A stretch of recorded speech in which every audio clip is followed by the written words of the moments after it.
আসসালামু আলাইকুম। আমি আজকে আপনাদের সাথে চালের বস্তা দিয়ে সুন্দর একটি দেয়ালের হ্যাঙ্গিং করে রাখতে পারবেন এবং যেকোনো জিনিস এটার ভিতরে রেখে তারপর হ্যাঙ্গিং করে রাখতে পারবেন দেয়ালের সাথে।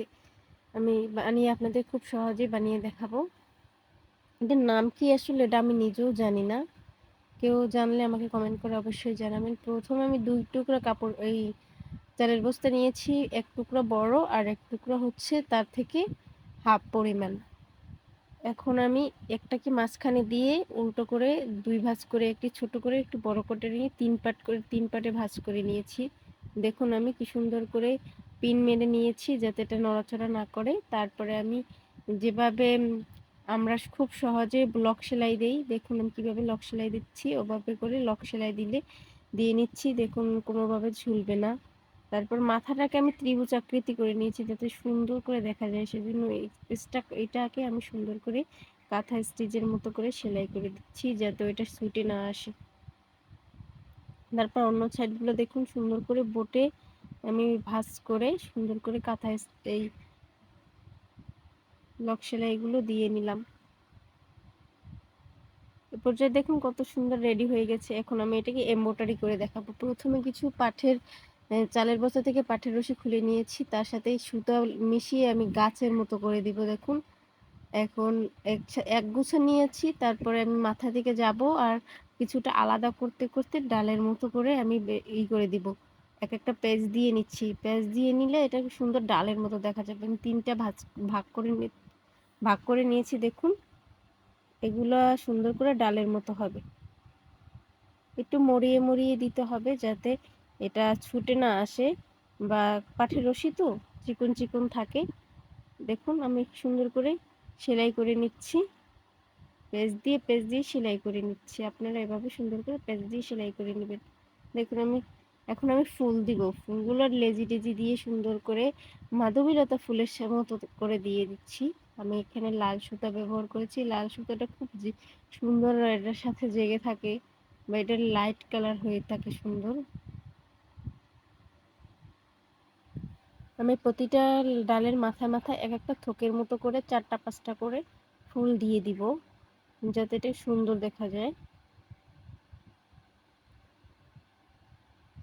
এ পর্যায়ে আমি আবার অন্য আরেকটা ফুল দিয়ে দেখাচ্ছি। শুধু ৪টা কিংবা ৫টা পাতা দিলেই হবে একটা ফুলে, তাহলেও একটা সুন্দর ফুল হয়ে যাবে।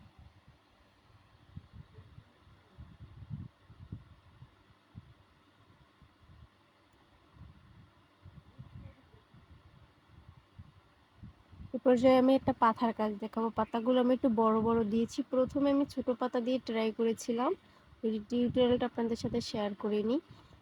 পরে দেখি যে ছোট পাতাগুলো ভালো দেখা যাচ্ছে না, তাই আমি একটু বড় করে ট্রাই করলাম। এটাকে আমি বড় পাতাগুলো দিয়েছি। এটাকে ক্রস স্টিচও বলে বা জালি ফোরও বলে। তার মাঝখান থেকে আমি ফ্লাইং স্টিচের মতো দিয়ে দেবো ব্যাক স্টিচের সাথে। দেখুন এটা রিয়েলিস্টিক একটা ব্যাপার আসে এই সেলাইটা দিলে। আমি একটু এক্সপি বাড়িয়ে নিয়েছি যাতে ভিডিওটা অনেক লং হয়ে যায়, তো তাই দ্রুত করার জন্য। আমি আবারও একটি পাতার কাজ দেখাচ্ছি আপনাদের।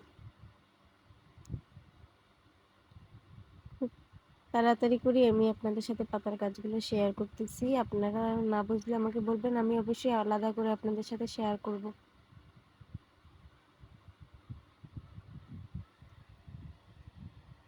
আমার পাতার কাজগুলো শেষ। এই পর্যায়ে আমি আপনাদের সাথে ব্যাক স্টিচ দিয়ে ডালের রিয়েলিস্টিকগুলো ব্যবহার করব। খুব সহজে এগুলো দিলে পাতাটাকে রিয়েল ভাব আসে একটা। এখন আমি টার্সেল বানিয়ে দেখাবো। আমি নিচে 3টা টার্সেল দিব। টার্সেলের সাথে আমি 5টা পুঁতি ইউজ করব। প্রথমে আমি রশিগুলোকে একটা গিঁটে দিয়ে তারপরে ভিতর থেকে একটি রশি তুলে মুড়িয়ে ভিতর থেকে নিয়ে নিলাম যাতে এটা ছুটে না আসে।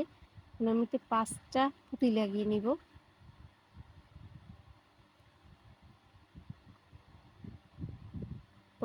এখন শেষ হয়ে গেলে এটার সাথে আমি লাগিয়ে নিব, ওই সমান করে কেটে তারপরে লাগিয়ে নিব।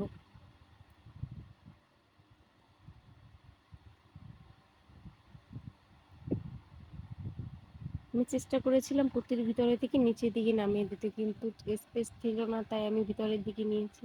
আমার কাজ শেষ। এখন দেখুন কত সুন্দর দেখা যায়। আপনারা সবাই আমাকে লাইক, কমেন্ট এন্ড শেয়ার করবেন। আমার সাবস্ক্রাইব করবেন। কেমন হয়েছে সবাই আমাকে কমেন্ট করে জানাবেন এবং আমার সাথে থাকবেন। আসসালামু